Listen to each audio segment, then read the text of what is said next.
People laughed when I bought it. The neighbors, the mailman, even the guy at the gas station gave me a "you sure?" look when I handed over the cashier's check. But I wasn't buying the house for them. I bought it because it was all I could afford, and maybe, just maybe, it could become home again. The house stood crooked on the edge of Buffalo's east side. Shingles missing, windows boarded, and a front porch that looked one raccoon away from collapsing. It had sat empty for 18 years. Some said it was haunted. Others said it used to belong to an eccentric millionaire who vanished in the 90s. All I saw was 4 walls, a roof mostly, and a shot at giving my son Max something solid under his feet. We moved in with 2 sleeping bags, a microwave, and a toolbox. That was it. First night there was no heat. Max curled into my side and whispered, "Are we gonna fix it, Dad?" I didn't answer. Next morning, I was pulling out cracked tiles near the old fireplace when I heard it. A hollow clink. I pried deeper, brick by brick, and behind one loose tile, I found a small brass key. Old, heavy, clean despite the dust. No tag, no engraving, just waiting. I held it up to the light. Felt like something from a dream, or a test. Could have tossed it in the junk drawer. Could have walked away. But I didn't, because something told me this house wasn't mocking me. It was hiding something, and I had just turned the first page. The second day, the sink exploded. Not in a movie kind of way, no fire, no slow motion. Just rusted pipes giving up with a bang and flooding the kitchen like it owed me revenge. Max stood on a chair, bare feet dripping wet, holding a spoon like a weapon. I wanted to scream. Instead, I laughed. Because if I didn't, I'd probably break. We spent that whole day scooping water with plastic bowls, sweating in the dead heat, and wondering what the hell we got ourselves into. The neighbors watched from their perfect porches. Didn't wave. Didn't blink. At school, Max got called the ghost kid. Said one boy told him his house eats people. I wanted to punch something. Instead, I patched up the sink, boarded the back stairwell, and told Max, "Some houses just forget what home feels like. We're gonna remind this one." That night the storm hit. Winds howled like wolves. Windows shook. And right as I was dozing off on the floor, the roof over the attic collapsed. Rain poured through like God opened a faucet. I sprinted up, flashlight in hand, cursing every nail and nailer that had ever failed this place. But as I cleared the debris, I noticed something under the wet plaster. A rolled-up sheet, sealed in a glass tube. Blueprints, with faint, hand-drawn marks. And in the center of the page, a symbol, the exact same shape as the brass key. I stared at it, soaked and shivering. This house wasn't trying to kill me. It was guiding me. And that key, it wasn't just some forgotten trinket. It was a beginning. By the end of week 2, I'd stopped caring about the stairs. Let them laugh. Let them whisper about the ghost man and the ruined house. They didn't see what I saw. Didn't see Max sleeping better. Didn't see how every morning, a little more light found its way through the cracks. But the city noticed. One morning, a building inspector knocked while I was elbow deep in drywall. Clipboard. Tired eyes. No smile. 3 complaints, he said. Noise. Unstable structure. Child safety concerns. I nodded. Bit my tongue. Showed him the permits I barely scraped together. He looked around and mumbled, "Don't wait too long to fix that stairwell. Next visit, I might not be this flexible." That night, Max sat quiet at dinner, pushing beans around his plate. Finally, he looked up and said, "Dad, I saw someone in the basement window last night." I froze. "There's no basement window, buddy." He just nodded. Didn't argue. Just got up and went to bed. I sat there for a long time. Then I went down to the basement with my flashlight. Everything looked normal. Dust, pipes, mildew. Except, there was a small stack of old crates in the corner I hadn't noticed before. Underneath them, an old wooden box, almost fossilized into the floor. Inside, A journal. Weathered leather. Smelled like smoke and ink. I flipped it open. Page after page of scribbles, diagrams, warnings. But one line was clear. Only the bloodline can open the vault. Bloodline? Vault? What vault? I clutched the journal to my chest, heart racing. This house wasn't just hiding money. It was hiding history. I didn't sleep that night. Just sat at the kitchen table with the journal open and the brass key in my hand, flipping through page after page like they'd start glowing or whispering secrets if I stared hard enough. The writing got worse near the end. Frantic, paranoid. Like the man knew someone was coming for what he was hiding. Only the bloodline can open the vault. I kept reading that line over and over. Vault? Bloodline? It made no sense. Unless I got up and pulled out the old family box from Max's mom's things, the one I hadn't opened since she passed. Photos, letters, her birth certificate, and under it, an envelope, unopened, yellowed from time. On the back was a name I'd only ever heard once. Franklin Royce Whitmore. I blinked. That was the name of the man who built this house. The man who vanished in the 1990s. I opened the envelope. Inside was a photo, black and white, faded, of a young woman holding a baby, standing on this very porch. Behind them, that same symbol burned into the porch column, the one that matched the key. The woman, it was Max's mother. And the baby, it was her. I sat back in my chair, hands shaking. She never knew her grandfather, never talked about him. But now I understood. This wasn't random. This house, this vault, this key, it belonged to her blood. And now, to Max. I wasn't just fixing up a house anymore. I was protecting a legacy. Max didn't ask why I stayed up all night. He just handed me my coffee in the morning like always and said, "You look like you saw a ghost." I almost laughed. Truth is, I was beginning to wonder if I had. I took the journal, the photo, and the key up to the attic, the one place left untouched since we moved in. Dust thick enough to write a novel in. Cobwebs in every corner. I started tapping walls, checking for hollows. Then I remembered the blueprint, the one with 4 strange symbols. One was circled. A small square hidden near the northeast side of the house. I measured. I knocked. And then, my boot went straight through a loose plank. Below it, a hollow compartment, perfectly square, lined with copper. Inside, a glass tube just like the one that held the blueprint. I unscrewed the top and slid out a folded paper. Old, fragile, handwritten. To find the gold that truth will hide. Follow the cracks where angels died. I stared at those words. Sounded poetic, but also specific. Underneath the riddle was a sketch. An old church floor plan, the kind you only find in 1920s blueprints. I realized something. That abandoned church across the street, the one Max said he saw someone in, it was in the drawing. And in the corner of the sketch, a tiny vault symbol. This wasn't just a house. This was part of a map. And the vault wasn't under the floor. It was under the town. I waited until Max was asleep. Slipped out the back door with a flashlight, crowbar, and the key in my pocket. The old church across the street had been boarded up since before I moved in.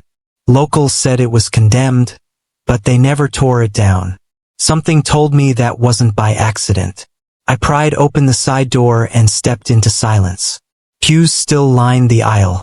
Dust floated in the moonlight like ash. But the back wall? Crumbling. Behind the altar, a stone panel sat flush with the floor, carved faintly with the same vault symbol. I ran my fingers along the edge. Clicked. The brass key fit perfectly into a hidden slot beneath a wooden cross. With a soft hiss, the stone lifted just half an inch. I pulled. A metal trapdoor.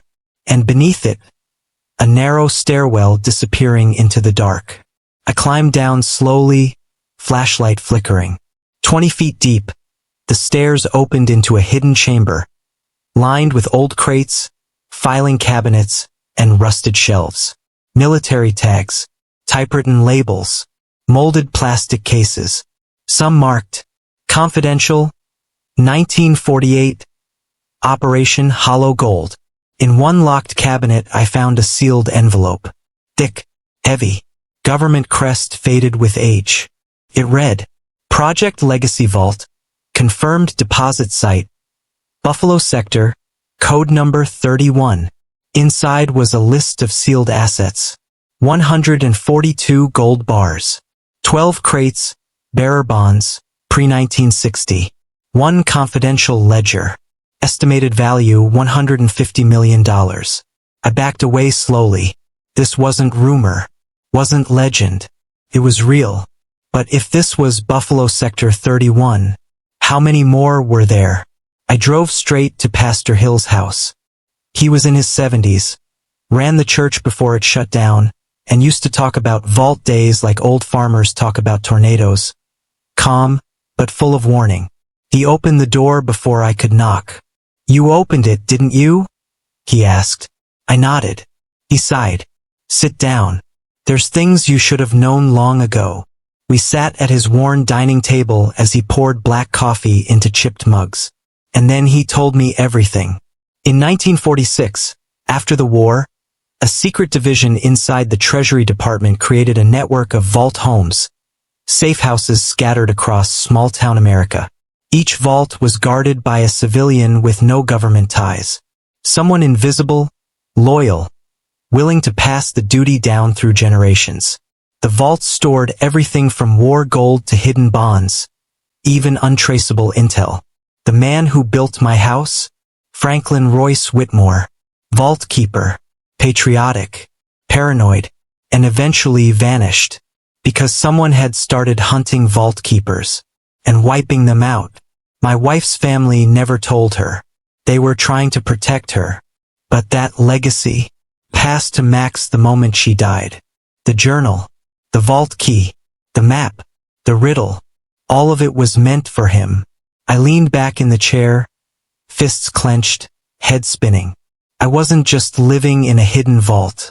I was raising the last of its bloodline. And if someone was still looking for Sector 31, they'd come for us next. Max didn't come home from school. No call. No message. Just silence. I drove straight to the school. Empty hallways. Flickering lights. Janitor said Max left early with an uncle. He doesn't have one. I called every number I knew. Nothing. Then a text buzzed in. You have 12 hours. Bring the key. Come alone. Attached, a live photo. Max, blindfolded, sitting in the back seat of a black SUV. I nearly crushed the phone in my hand.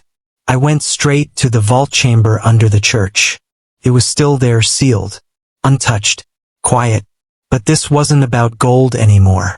It was about power, ownership, control. Back at the house, a man waited on my porch.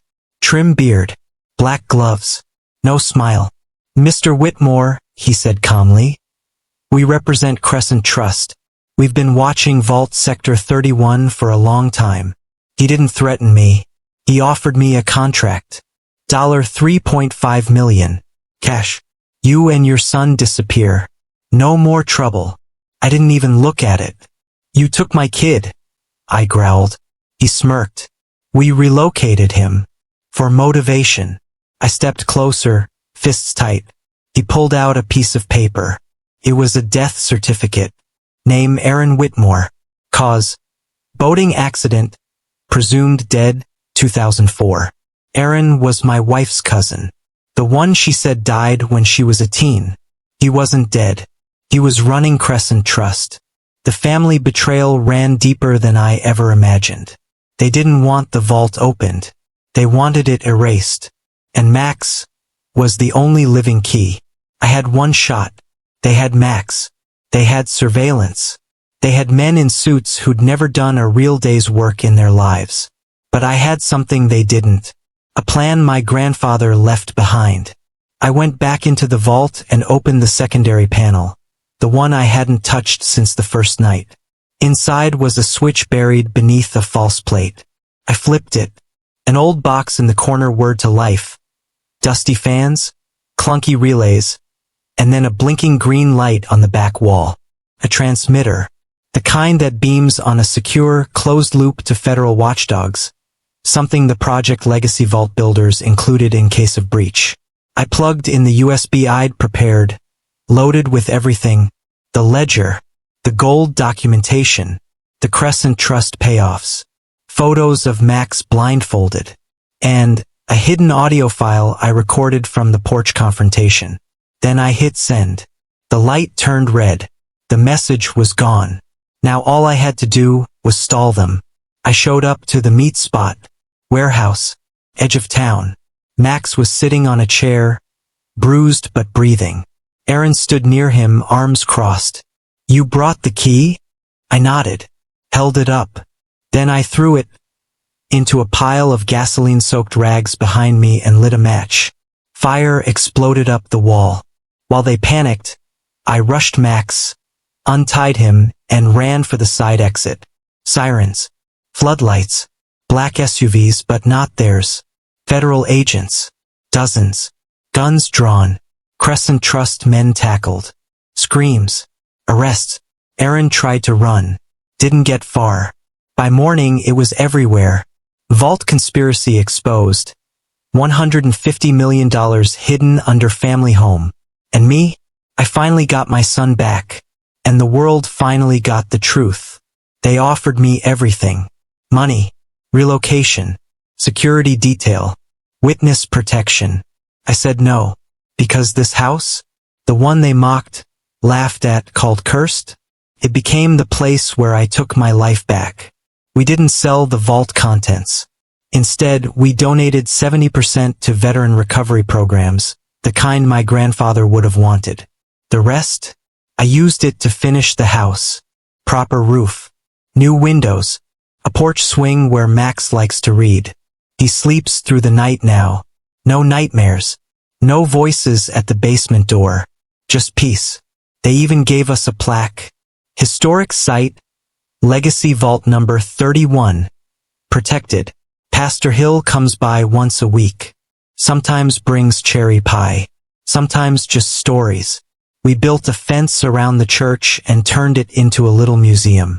Local kids walk through and stare like it's science fiction. Sometimes I stare too, wondering how close I came to giving up. Max started writing. Short stories. Graphic novels. His latest one's called The Boy in the Hidden Room. I didn't read it yet, but I saw the dedication. For my dad, who never stopped digging. Then last week something arrived in the mail. No return address. Just an old key. Not brass. Steel. Cold. Numbered. Vault number 12. And a sticky note that said, "This one's in Nevada. Just in case you're not done yet." I held it in my hand, heart pounding. Not from fear this time, but from fire. Because now I wasn't just fixing houses. I was unlocking the buried truths of a nation.